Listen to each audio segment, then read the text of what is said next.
Mga ka-DIY, welcome back to our YouTube channel. So ito na yung inaabangan nyo na 10AH battery pack natin na prismatic. So ito yung 8 pieces natin na 10AH.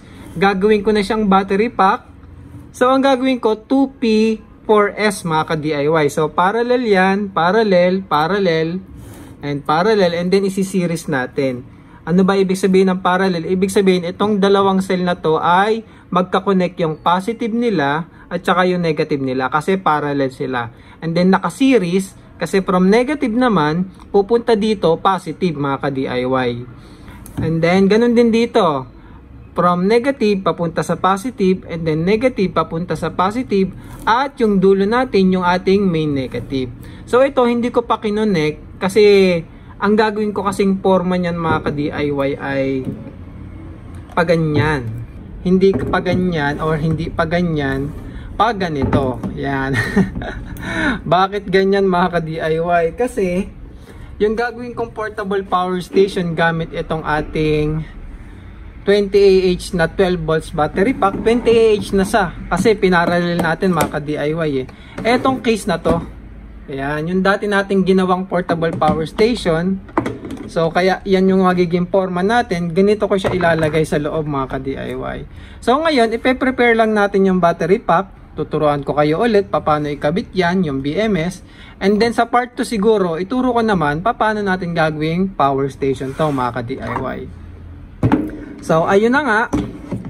After nyo i-connect yung mga battery, bakit pala gumamit akong tabbing wire dito? Kasi yung free nito sa isang set, 3 lang. Pag binili nyo kasi to 4 pieces, may 3 bus bar. So hindi na ako bumili ng additional bus bar, gumamit na lang ako ng tabbing wire. Total marami naman ako. So ganun din dito sa isang set. So ayun. Ngayon pagkabitin ko lang siya, ang ginamit ko lang pang dikit sa kanya Kapton tape. Pero kung may fiber tape kayo, mas maganda yung fiber tape. Pero ito naman mamaya isi-shrink wrap ko din mga ka-DIY. Etong tape para lang ma-hold in place siya. Para maganda lang yung pwesto tsaka align siya mga ka-DIY. Tapos hindi naman kailangan mahigpit para pwede siyang mag-expand kapag kailangan niyang mag-expand. Ayan. Tapos i-connect ko lang tong positive. Yun lang, mali. Positive din tong kabila. So tanggalin natin ulit mga ka-DIY. Dapat na hindi ko napansin. Mali.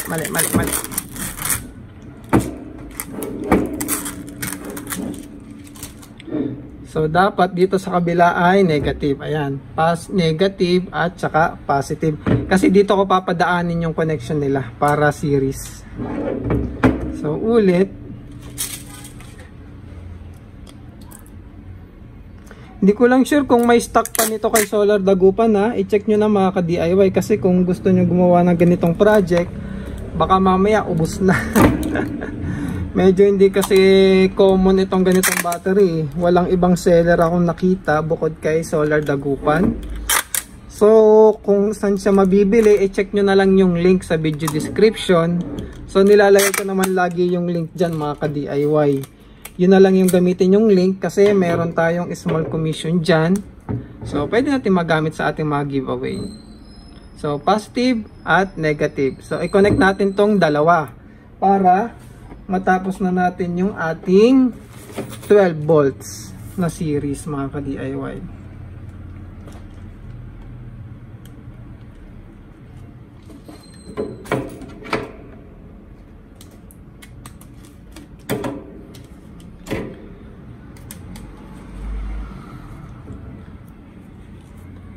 Hindi pala wire ginamit ko na tabbing wire para mas gusto ko kasi ano siya mas manipis lang mga ka-DIY. Pwede rin kasing wire yung gamitin nyo pang connect.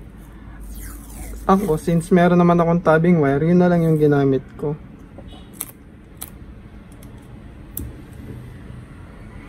So nasa inyo naman yan, nasa diskarte nyo naman mga ka-DIY.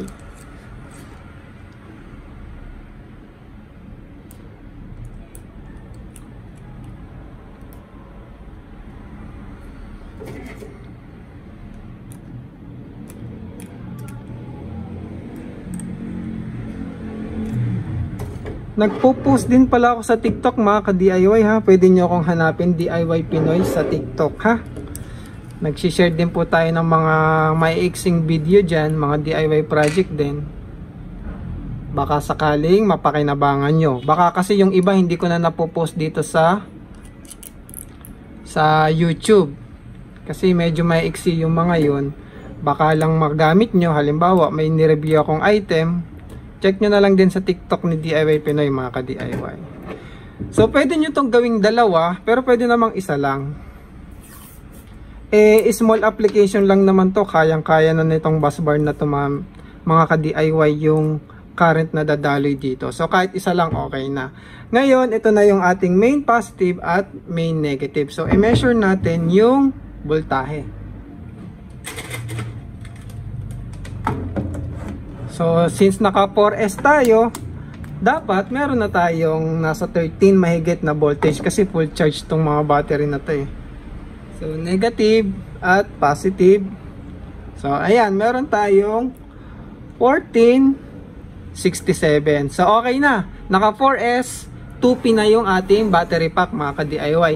Ngayon, syempre, dahil cute-cute nga tong battery na to, dapat cute din yung ilalagay nating BMS. So, asa na yung cute natin na BMS? Ito po siya. Si Dali, ang liit oh. Dalawang daliri, lalaki ko lang to. Ito kasi ay 4S 12 volts 20 amps. So, 20 amps lang kasi siya. Ang 20 amps ay nasa 300 watts, mga ka-DIY. Tama ba? Times 2 yung 12. So, 240. So, mga ganon, nasa 250 watts yung application na pwede mong gamitin dito, mga ka-DIY, which is swak na swak naman dahil nga maliit lang na system to. Pwede na rin to kasi 20 amps. So 20 amps, 12 volts times 20, 240 watts. So pwede siya sa 240 watts na load kasi sa discharge at saka sa charge. So pwede rin siya yung 240 watts, mga ka-DIY. Para ikabit to, ayan, syempre unang-una yung balance lead, lagyan natin ng mga ring connector. Ito yung mga ring connector natin. Ito kasi yung magpapadali kung ayaw nyo maghinang, bili lang kayo ng ring connector. Tapos ipit-ipit lang, mga ka-DIY. Ipit-ipit lang dito. Ayan, iipitin nyo lang yan. Pero kung gusto nyo hinangin, pwede rin. Kung masipag naman kayo maghinang at may panghinang kayo, pwede. Itong diskarte na to, kung wala kayong panghinang, ganito yung pwede nyong gawin. O diba, wala nga akong crimping tool din.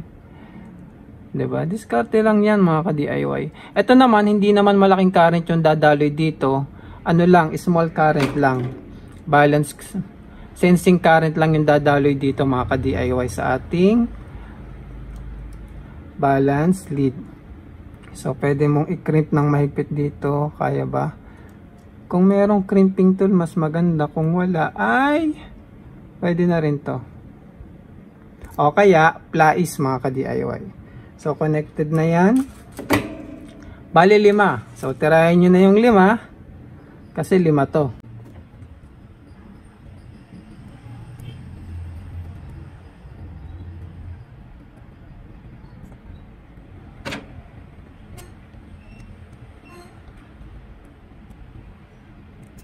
So, ayan. So, 2 na yan. 3 pa, mga ka-DIY. So, ito na, mga ka-DIY. Once nalagyan nyo lahat ng ring connector, ikakabit na natin siya. So, unahin nyo lang yung black, which is sa main negative. Saan ba yung ating main negative? Dito, yung ating main negative.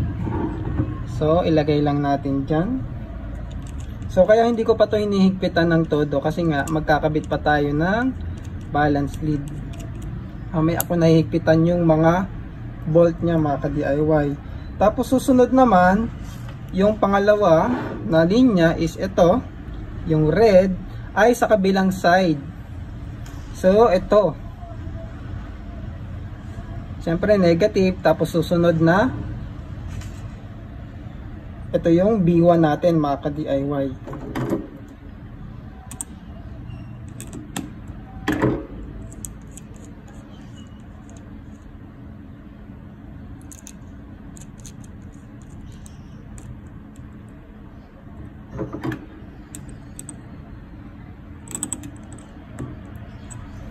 And then after nito, yung pangatlong red, ito naman mga ka-DIY, dito syempre sa susunod. Ito na yung B2. Pwedeng dito o kaya dun sa kabilang side, wala namang problema.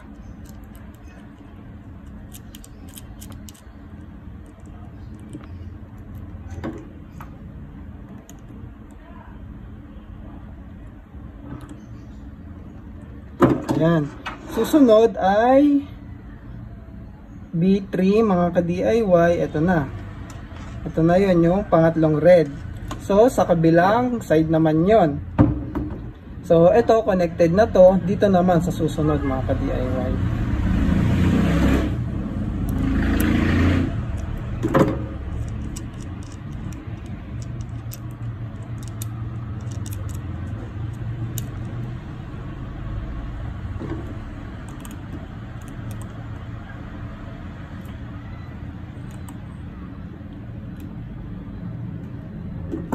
And then, syempre, yung pinakahuli, ayan, sa ating main positive, mga ka-DIY.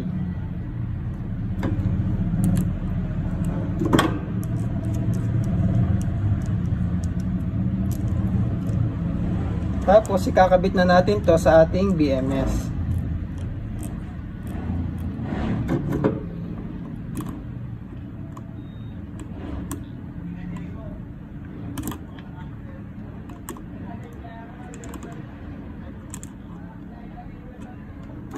Ito na yung ating BMS. Nilagyan ko na yung yung B negative, lagyan nyo rin ng connector.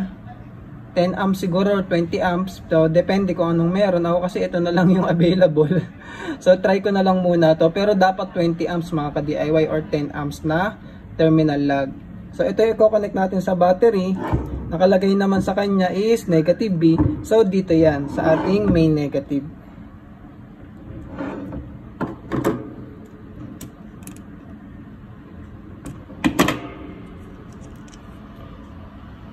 Yung negative kasi usually, yan yung dinadaanan ng kuryente natin galing sa battery.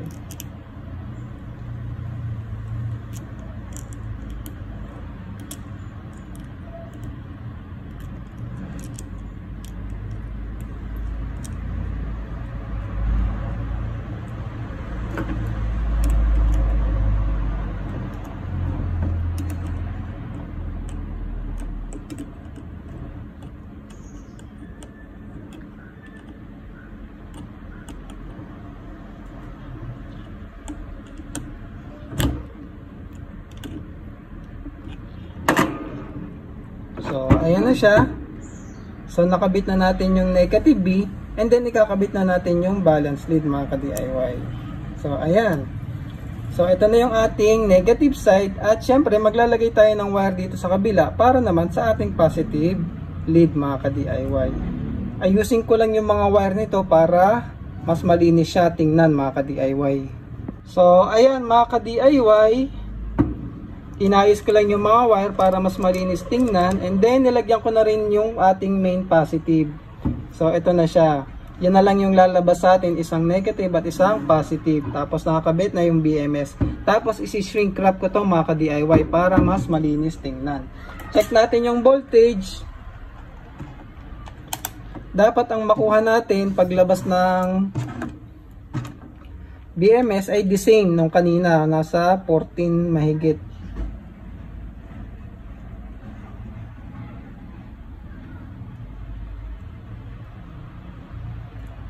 So, ayun, 1427 which is yung ating voltahe rin naman dito mga ka-DIY. 1467 dito ay 1467 din dapat. Oy, kulang. Kailangan natin tong i-activate pa kasi tulog pa siya mga ka-DIY. Hindi niya pa nakukuha yung tama. So, paano ba yon ginagawa? I-short nyo lang yung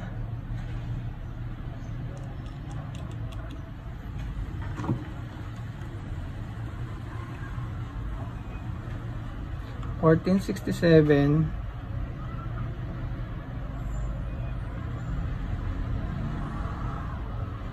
try ko supply yan mga ka-DIY. Kung magigising na natin. Diyan mga ka-DIY, tingnan nyo, 14.2 at dito naman sa ating BMS, ang output ay 14.2 na rin. So, same na siya mga ka-DIY. Ang ginawa ko lang para ma-activate ay nilagyan ko ng load. Ayan, nagparehas na siya. Nilagyan ko siya ng inverter mga ka-DIY. Nagising na siya mga ka-DIY. So, goods na yung voltahe ng ating BMS. Parehas na sila. Walang BMS at merong BMS. So, goods na yan. Ibabalot ko na lang to mga ka-DIY para makita nyo yung final product.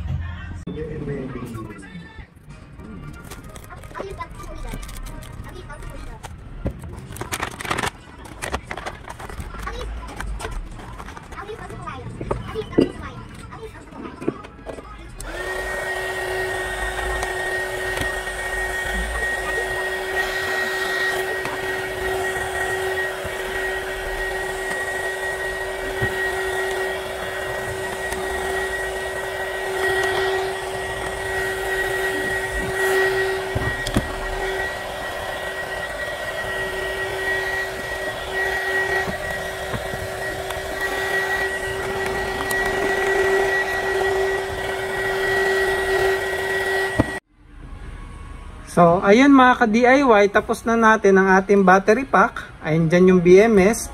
Tapos na shrink wrap ko na siya. And ayos, abangan nyo na lang yung part 2 para sa ating portable power station mga ka-DIY. Maraming salamat. Thank you for watching.